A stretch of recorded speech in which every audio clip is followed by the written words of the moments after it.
enough time has passed now that I figured making one of these steeped in nostalgia videos, pining for Japan, it's finally time to do this. I hadn't even thought to, but I can feel it now. It's been too long. So I wanted to list, since I've left, which was now, it's coming up on about 9 months, which is crazy. It's definitely one of those time flies moments when you get working on a project like this. But I said it as I left. I said that I would miss that country. I missed it as I was leaving it. And of course, that feeling is only now compounded for the fact that I'm approaching a year that I've been away from the country. And so that gives you more time for the heart to grow fonder and for you to notice things that you might not have appreciated. So without further ado, let's just jump in. And these are, of course, I think some will be universal for people, but then these are my personal things. Of course, it's my subjective experience. So something that I love, I grew up doing a lot of team sports. I was very happy to put those behind me, actually, when I got to university. But one of the things that you picked up while you were doing that was how healthy it was if you could get into a sauna. And when I was living in Vancouver for a period of time, they've got the YMCA there and it had a steam room at most. So I was used to this kind of thing, but never really that much into a onsen or sauna or spa culture. It is one of the best things you could discover. Now, I know that different cultures do this. I know like there's Turkish saunas and stuff like that, but Japanese onsen culture is just so many things because they're all interlinked with other activities and seasons that can take place. And for that reason, I love it. It would mean, I'll just put this as my number one thing I miss and we'll work through. But it's one thing to think about an onsen, but if you thought about an onsen in Nikko, Japan, that is adjacent to a bamboo forest as the snow falls. So you get that amazing seasonal experience of the snow while feeling relaxed and comfortable, basking in the beauty of the Japanese countryside. That's amazing. Now, let's talk about just like more details of the baths themselves. So it's the variety. You would go into one of these onsen houses and you would get 12, 13 different styles of bath. You would get all these different bubbles. You would get ones that were super hot. And my personal favorite, and I know this is difficult for a lot of people, but it feels good. Forget everything you've heard on Rogan or anything else. Like, you don't need to make it. You can if you want to make it all about the health, but it just feels good, is an ice bath. And there it is, I think, popular for Europeans to use saunas, and so there are a lot of saunas in Bangkok, but there's not a lot that have that ice bath, and I miss that dearly. I would love going from whether it was the hot bath or very often the sauna, then you go and shower briefly, that's the etiquette, and then you jump into the cold bath. You feel invigorated, alive, refreshed, calm, sharp, all of these wonderful feelings. And because of the history of onsen culture, so this is the intersection that I'm saying is so incredible about this, is that it can be not only the physical experience of it, the visual as according to the seasons, that's going to be physical as well, but then there's a historical experience that you can enjoy about this. So I like the history of Japan. It was something that I studied at length when I was in university. I had started with Chinese history, but then kind of went off to study some Japanese history as well. And if you travel around Japan, many of these onsens have like historical significance, and you may be in a place that at one point a great daimyo, a great leader, was in this same onsen, and that kind of connection with history for something that you're doing to make yourself feel physically better is, I don't know a lot of things. Obviously, when you participate in any sport, you're participating in the history of that sport, but I did like, it was like going to some famous stadium and playing there, something like that, maybe for the sports analogy, where there is this place, I wish I could remember its name in Kyoto. I have a couple, Daitoku-yu, Umeyu, and I can't remember the name of this one, but it is specifically ancient and famous, and there is an outdoor portion of it that has rocks that were not designed in this way. They were initially put in as rough, coarse surfaces, and now, from the hundreds of years of people visiting this onsen, the rocks have smoothed, and it feels incredible to rest against them. And as I say, you can imagine perhaps Tokugawa Ieyasu, like the great unifier of the country, maybe he was here at one point. His back lay against the same rock. So I miss that dearly, just the peacefulness of it, the culture of it, the history of it, the seasonality of it. And, throw one more in here. Let's talk about winter. So one of the places that I went in Japan was Nozawa Onsen, which is a ski town dedicated to this kind of thing, all these outdoor onsens. And now you combine snowboarding with a hot bowl of ramen at the bottom of the hill, and then you go into one of these open air natural hot springs. It's a good time. So I have a meeting today. I want to make sure I don't miss the guy. Still no message yet. We're good. So let's say that's number one. What is the next thing that I miss? And it's incredible here that you would have such affordable food in Bangkok, and good stuff too, but verdict goes to Japan. I miss the food so much. The affordable, incredible kaiten sushi, so that it's what is this? What is this going around? Conveyor belt. It's a conveyor belt, and you just pick off whatever you need. So, for example, one of the famous chains that you could go to there, which I really liked, is called Sushiro. And Sushiro kind of has this weird Italian-fused way that they do things. You'll get like salmon with pesto and mozzarella cheese on it or something. It's really tasty, but it's different. It is so good in Japan, and I've actually visited a few places here in Bangkok. They have the same chain here, and it's incomparable. It's fine. You can scratch the itch where you go and have a little bit of sushi, but incomparable in terms of quality. It is not the same thing. So you've got mad inexpensive sushi at Kaiten Sushi if you want to go to in Japan. You have what was the other one that so struck me? Well, to say nothing of the ramen, which you find any ramen, it is a crime if you see a ramen over $12. There's just no need for that. That's a universal thing in Japan. It's like the code that if you're gonna get ramen, you're gonna get it for $10, and if it exceeds that, then something's fishy. It doesn't need to. Where there's all sorts of overpriced stuff here, Canada as well. So I miss the ramen, obviously. That was a huge one. The sushi, the ramen. I'm forgetting the yakiniku. So if you're going to have barbecue, it's so affordable in Japan, and that's whether you go to Viking, and it's like a buffet, or if you go for one and you just pay straight up.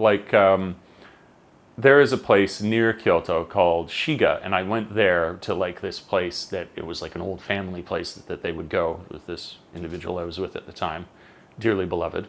And it was so affordable. You could get just racks and racks of meat, and it was amazing, top quality like you've never had before.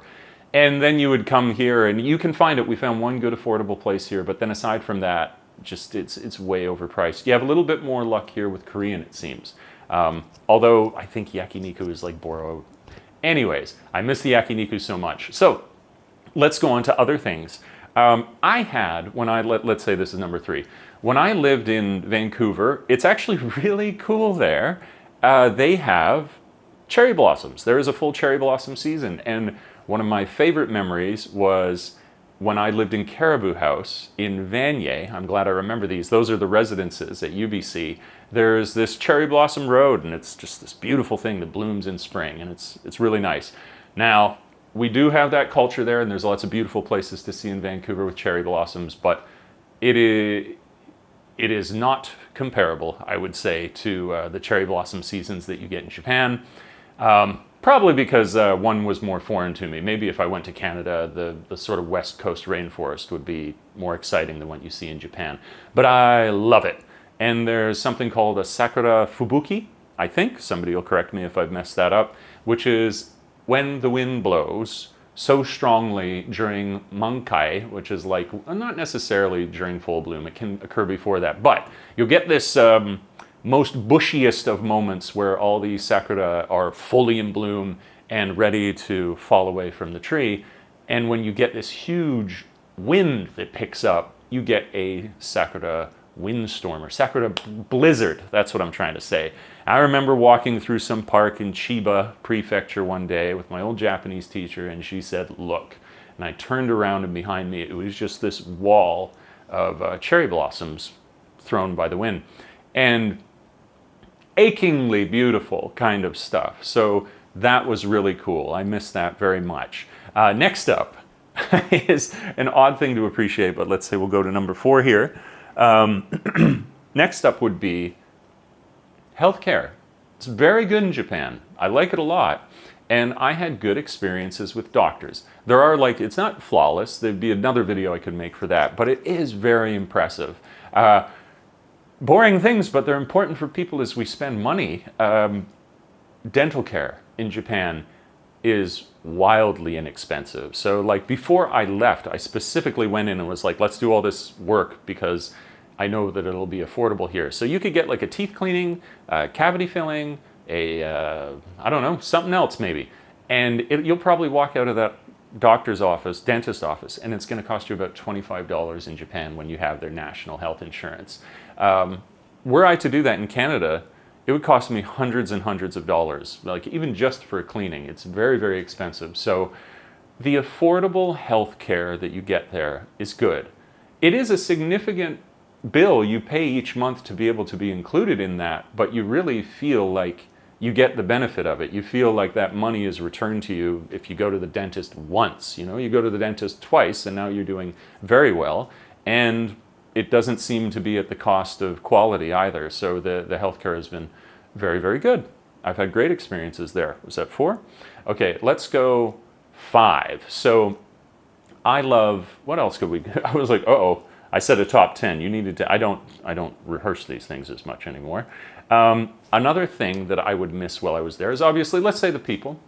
I really enjoy the people. Now, I know that Japanese people are shy. That's true. They are just universally, you meet the odd exception, but I'm always a person who appreciates, or not always, I have grown to appreciate what could be described as gentle strength. People that are able to accomplish things not by imposing, but instead just flowing. And I find a lot of Japanese people are capable of that in a way that I would aspire to. Now, that's imperfect because sometimes you need to have that hard edge, and just flowing is often condoning behavior of something that you shouldn't. But there are many, many, many cases in which just having that mastery of yourself and your self-control means that things are chiller, and I like that. I know some people like conflict. I was going to say nobody likes conflict. I know some people do. Some people thrive in that, but I don't. And so the peacefulness of that is something that I really appreciate. That's nice. So let's say that. It is the gentle strength of the Japanese people, of course, bearing in mind that there's exceptions. Another thing that I really like there is in this uniformity that their system exists with, their predictably reliable infrastructure. Japanese infrastructure is amazing. So when you use it, it works, and it works exactly as it was supposed to. Now, not only that, I understand I haven't traveled a lot around the UK, but I also know that, for example, when I visited, where I had people I spoke to in Japan that were from the UK, they would say that the transit system was very inefficient and you couldn't very often rely on things being on time, and that was a huge pain. In Canada, just let's say West Coast, Vancouver has one SkyTrain and another SkyTrain. It's very limited. Japan just destroys in this regard. It just kills it. The transit system is incredibly efficient. There's exaggerations when they talk about, they would apologize if it were 10 seconds late and that only happened once a year. Sometimes trains are late. It is rare though, and usually there's some information provided so that you can get on the next one okay. So it is not a flawless system, but it is incredibly good. I can forgive people for thinking that trains might never be late because it's pretty rare, so you might want to throw out that exaggeration for fun. But just their public transit is incredible. I love that, it made doing YouTube so easy. For example, if I wanted to make something, I could get an idea, look up a cool place, figure out the public transit to get there, and travel everywhere. It was less of an issue when I was out living in the countryside because then at that point Interac had given me a car to use. So that was cool, and that meant that I could go anywhere anyways. But when you were more in the city, you're totally free, and it's inexpensive. I've noticed that I would say here, the main line that you use in Thailand, specifically Bangkok, the BTS, is a little more expensive. than the Japanese lines. But that may also be because it's like newer infrastructure. They're just like catching up, so it can't be as affordable. But I would definitely say that the infrastructure of Japan is so good. The systems work. They like you could be out in the middle of nowhere on like just the most random tiny little road, and it will be immaculate. And if there is a pothole, there's probably a team there repairing it. So they take great care in their infrastructure, and you you feel that. There is a bit of Disneyfication, I guess you could say, but it's what I mean by that, and I should be careful as I describe it, is just that Japan is so on rails, let's put it that way. It's just that wherever you go, it's developed, and even if it's not, even if it's an ancient place, there's a sort of systems have been implemented, and so you'll know exactly what to do. And that can be comforting. We all, humans like that, the assuredness to know that you're on the right path, you're making the right choice, that over here won't kill you, that kind of thing. Now I know that of course people find that stifling as well, so let's throw a nod to that too, but it is so safe. So that's the next one I was gonna go into. I guess that was like 5. The infrastructure then very naturally links into 6, maybe I've skipped one.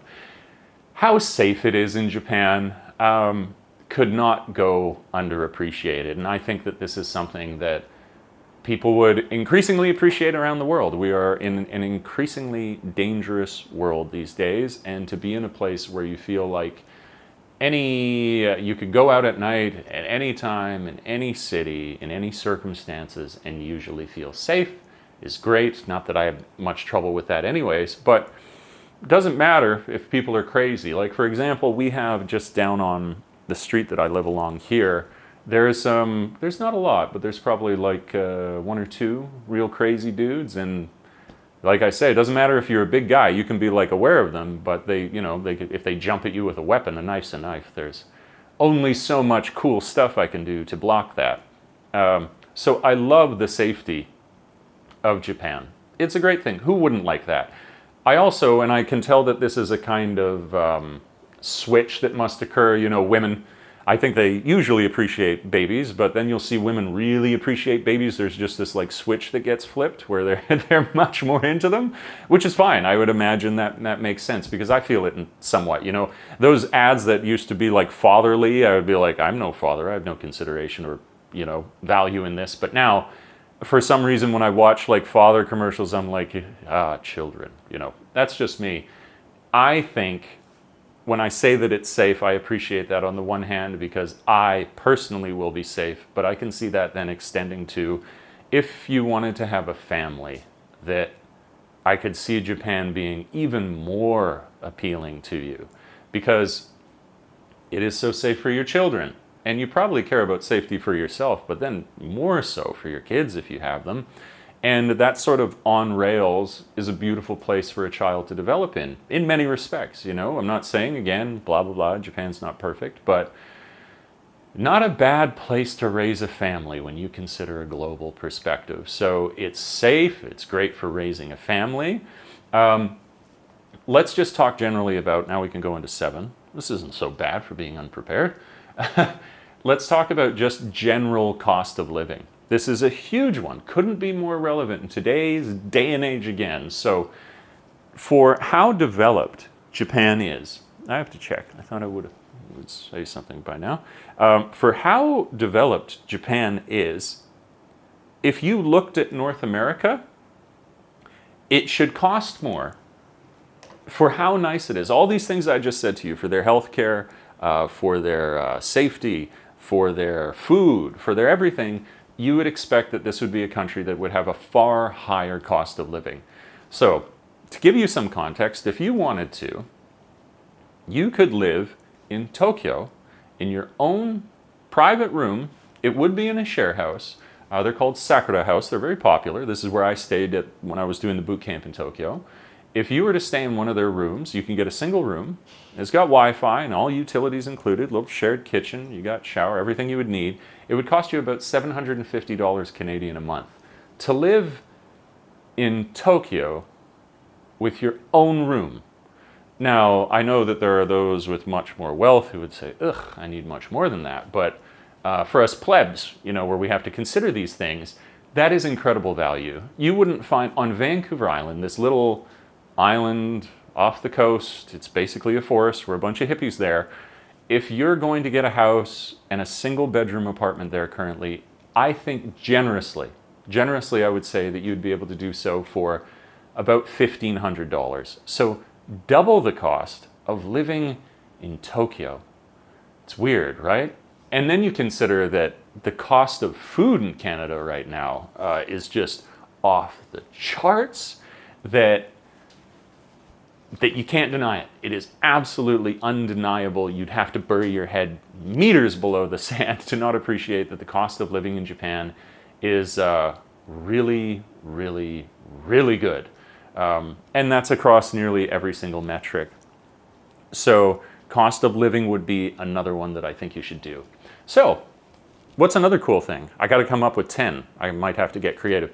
I would also say what I miss, because I've also been in this little box of existence currently to build what I have, is the variety of Japan is important. That's something I think people might not appreciate, but it's, I'm sure you would have this in North America. It's so huge, but there are certain countries you may go to in this world that are geographically just so in one place that there's not going to be a lot of variety there, topographically or geographically or whatever.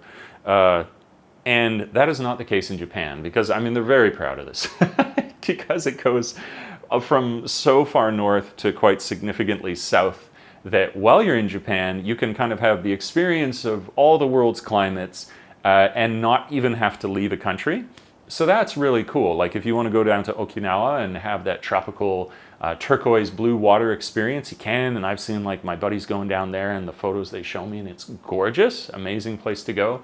If you want more of like something maybe akin to where I'm from, like big, huge, old forest, then you can go north in Japan, and there's these epic, huge trees there that you can visit. So that's really cool. Just the variety within the country is something that I really enjoy and something that I miss. I'm sure you could find that in Thailand, but we're talking about my subjective experience here in Sukhumvit along the BTS line. So another thing that I could appreciate, was that 7 or was that 8? I miss so much the seasonal food and drinks of Japan. So every single season, whether it's spring, summer, fall, winter, definitely for beer, that's like a foregone conclusion, is you're going to see some sakura beer, you're going to see some autumn beer, you're gonna see all kinds, but then all the treats that go along with that is great. And so we can say seasonal treats, I would say, as they exist within the convenience stores. That's awesome. But then that'll be my next, actually this will be 8, 9, 10. So seasonal treats in the convenience store, amazing. I love to get a nice autumn amber beer, and I miss this very much with all the cool leaves on it. It's great.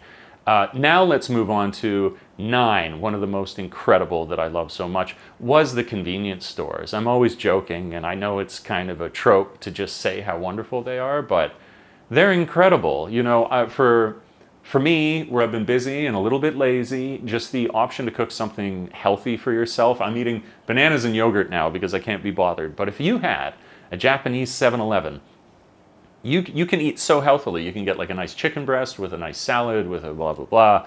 And it's all super affordable. So I miss those as well. And you could get underwear and socks if you need those too. So I miss the convenience stores very much. Now let's talk about just seasonal things as separate from the beer in the stores or the convenience stores. Just the seasonal stuff I miss so much, and we'll call that 10. Like when you would go to, well, in summer, one of my favorite things is their shaved ice. That's something I miss dearly.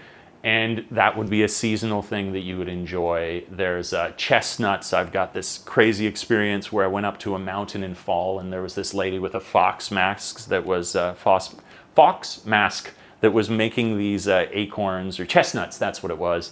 And I had those, and they tasted incredible. And the whole country is just filled with that. It's magical. You really do. If you go off the beaten path in Japan and you go to these like in the wilderness, in the mountains, by the streams, by the lakes, in these little towns, and then go and partake of their culture, it's amazing. Brings a tear to my eye, if my heart weren't made of stone. No, it's I miss it dearly. I wonder how long that was. Did I go for like 20 minutes on this? It doesn't matter. All these things I miss, and I could not wait to return. I've considered actually, I'll just ramble a little bit at the end here. Once I finish here, I have basically until June 10th, and then I have to decide where to go next. And I would think, I'm doing a lot of business with my brother, and I'd like to help him with his business while I'm working on my business, and my business is based in Canada, and I can work on it when I'm away from there, but it's also practical to be there. But then I think to myself, if I leave Southeast Asia, it is just such a long trip to come back, whereas if I'm here, doing a few last-minute visits before I were to return would be cool. So I am considering extending the time because you can live so affordably out here. I was like, maybe Vietnam, maybe I'd go there for a month. But then I thought, no, it's Japan. It would be Japan. You'd pay, as I mentioned, of the cost of living, yeah, I'd pay a little bit more than Vietnam, but that's the crazy thing in Japan, it's not that much. I'm sure my accommodation would probably be the most expensive thing. So maybe I will return to Japan for like a month or something before I go back to Canada. But much of this is, it's actually hard to tell because it will depend on if the business is just dead in the water or if we're getting users or if it's explosive in this overnight success. I mean, then we'll make some decisions going forward from there. But thank you for watching my top 10 things that I miss about Japan. I'm sure it could be an even longer list if I had actually thought about it beforehand. But yeah, maybe you've been to Japan. Maybe you like something. You could tell me about it. Maybe there's somewhere in Japan I should still yet go when I visit. We'll see. All right. Don't do anything they tell you to do at the end of YouTube videos.